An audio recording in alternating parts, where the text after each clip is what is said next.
जय श्री कृष्ण दोस्तों, भगवान श्री हरि विष्णु की आप सभी पर कृपा बनी रहे। आज की इस वीडियो में हम मार्गशीर्ष मास के महात्म्य का 9वां अध्याय सुनेंगे।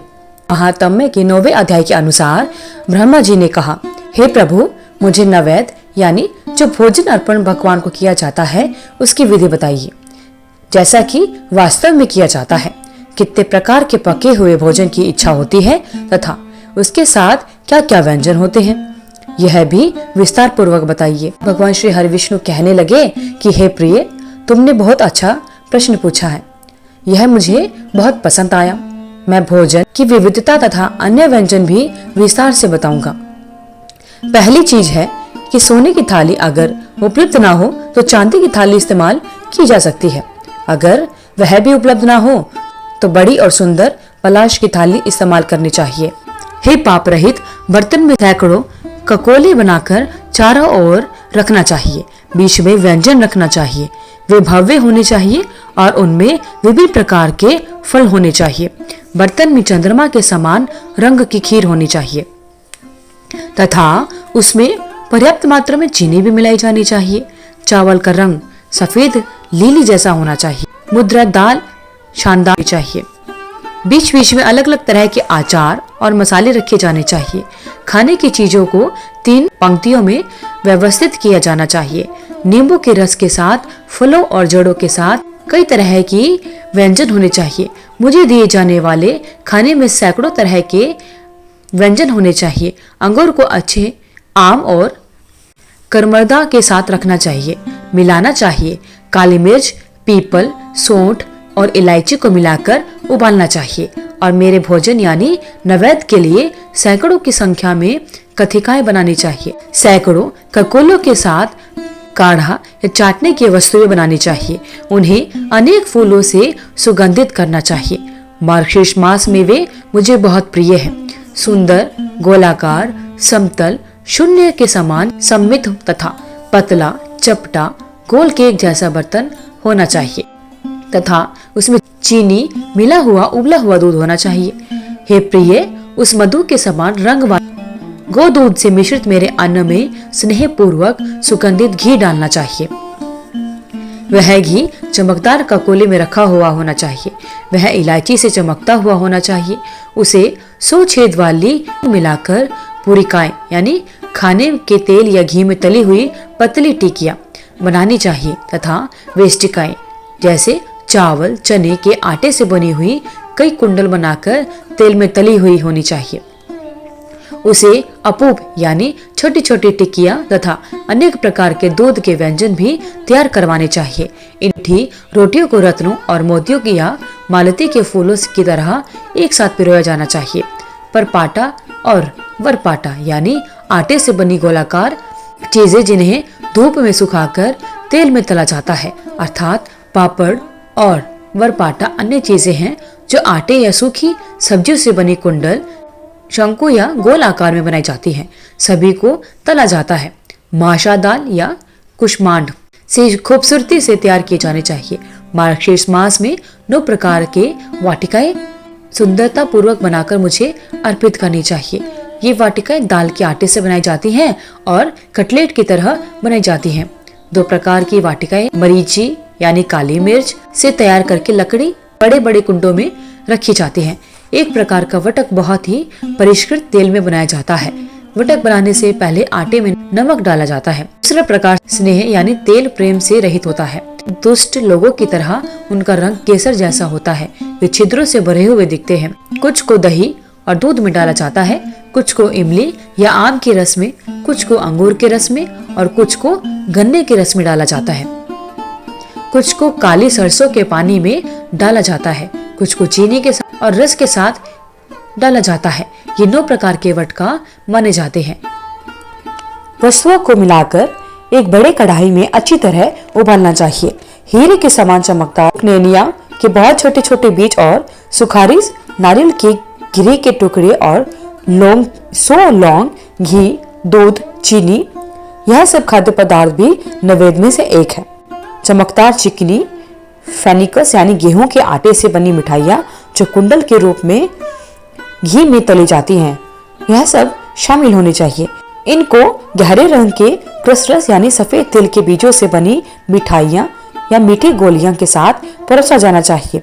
इलायची और कपूर के साथ पॉलिकास यानी पापड़ जैसी तली हुई टिकिया पर कीकास बड़ी गोलाकार कढ़ाई में पकाना चाहिए।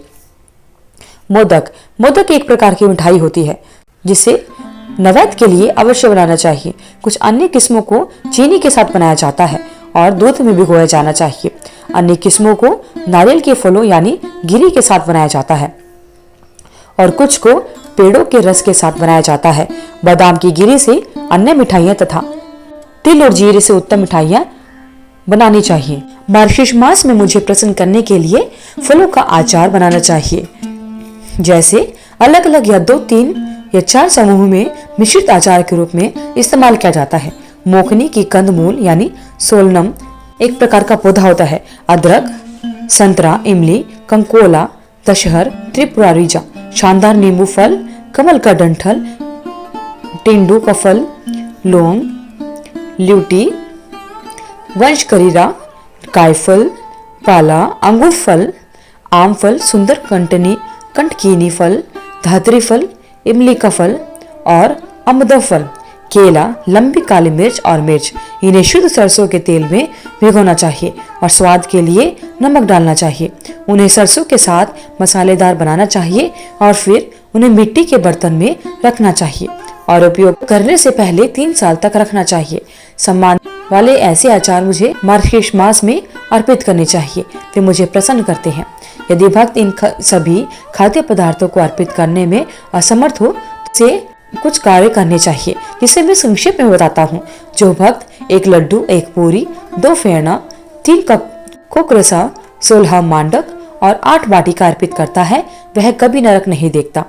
बहुत दिनों से रखा हुआ आधा अढ़ा का दूध, चांद के समान चमकीली 16 पल्ला मिश्री, 1 पला घी, 1 पला शहद, 2 कारस काली मिर्च और आधा पला सौंठ, 4 आधे पला हो। सभी पदार्थों को अच्छी तरह मिलाकर स्त्री को अपने पतले हाथों से चिकने मुलायम कपड़े में पीसकर पेस्ट बना लेना चाहिए। फिर उन्हें कपूर के चूर्ण से सफेद किए हुए बर्तन में डाल देना चाहिए। जो यह रसीला पदार्थ बनाता है वह जो जम चाहे मांग सकता है। मैं उस व्यक्ति की सभी इच्छाएं पूर्ण कर देता हूँ। धन्यवाद। भगवान श्री हरि विष्णु की आप सभी पर कृपा बनी रहे। इस प्रकार भक्तजनों, मार्गशीर्ष मास के महात्म्य का 9वां अध्याय संपूर्ण होता है। यज्ञ को करने वाला, यज्ञ को करना, वेदों को पढ़ना, दान देना तथा तीर्थों में स्नान करना, संन्यास तथा योग को धारण करने से मैं किसी की वशीभूत नहीं होता, किंतु मार्गशीर्ष मास में स्नान, दान, पूजन, ध्यान, मौन, जप आदि करने से मैं सहज ही वश में हो जाता हूँ। अन्य मासों में यह सब कर्म करने से वश में नहीं होता। यह मैंने तुमसे अत्यंत गुप्त बात कह दी है। सर्वत्र निवास करने वाले देवताओं ने जब मेरी प्राप्ति के लिए यह अत्यंत सुलभ उपाय देखकर अन्य धर्म आदि श्रवण से इस मार्गशीर्ष को गुप्त कर दिया, अतः मेरे भक्तों को मेरी प्राप्ति के साधन समझकर मार्गशीर्ष मास का सेवन अवश्य करना चाहिए। जो मनुष्य इस भारतवर्ष में मार्गशीर्ष मास के व्रत का सेवन नहीं करते हैं वे पाप रूप हैं, क्योंकि वे कली काल से अत्यंत मोहित हो रहे हैं। हे वत्स, 8 मासों में स्नान, दान, व्रत, पूजन से जो फल मनुष्य को प्राप्त होता है, उतना ही फल मकर के सूर्य होने पर माघ मास में हो जाता है। माघ मास से 100 गुना फल वैशाख मास व्रत के सेवन से मिलता है और उस वैशाख मास के सेवन से 1000 गुना अधिक फल तुला के सूर्य होने पर कार्तिक मास के व्रत करने से मिलता है। परंतु कार्तिक मास व्रत करने की अपेक्षा कोटि गुना अधिक फल वृश्चिक के सूर्य होने पर मार्गशीर्ष मास में प्राप्त होता है।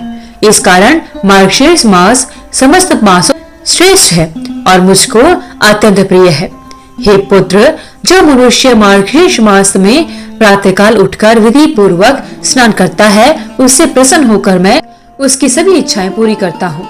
हे पुत्र, इसमें मैं तुमसे एक इतिहास का वर्णन करता हूँ, सो तुम ध्यान से सुनो। पहले पृथ्वी तल में नंदगोप नाम का प्रसिद्ध महात्मा हुआ। गोकुल में उसकी हजारों परम सुंदर कन्याएं हुई।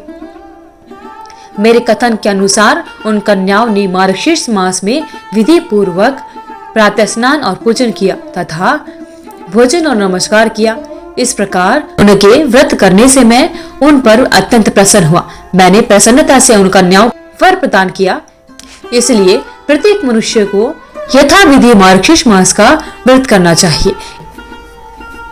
अगर आपको इस वीडियो में दी हुई जानकारी अच्छी लगी तो वीडियो को लाइक करें, शेयर करें, चैनल को सब्सक्राइब करके बेल आइकन को जरूर प्रेस करें ताकि आगे आने वाली वीडियोस की सभी नोटिफिकेशन आप तक समय से पहुंचती रहे।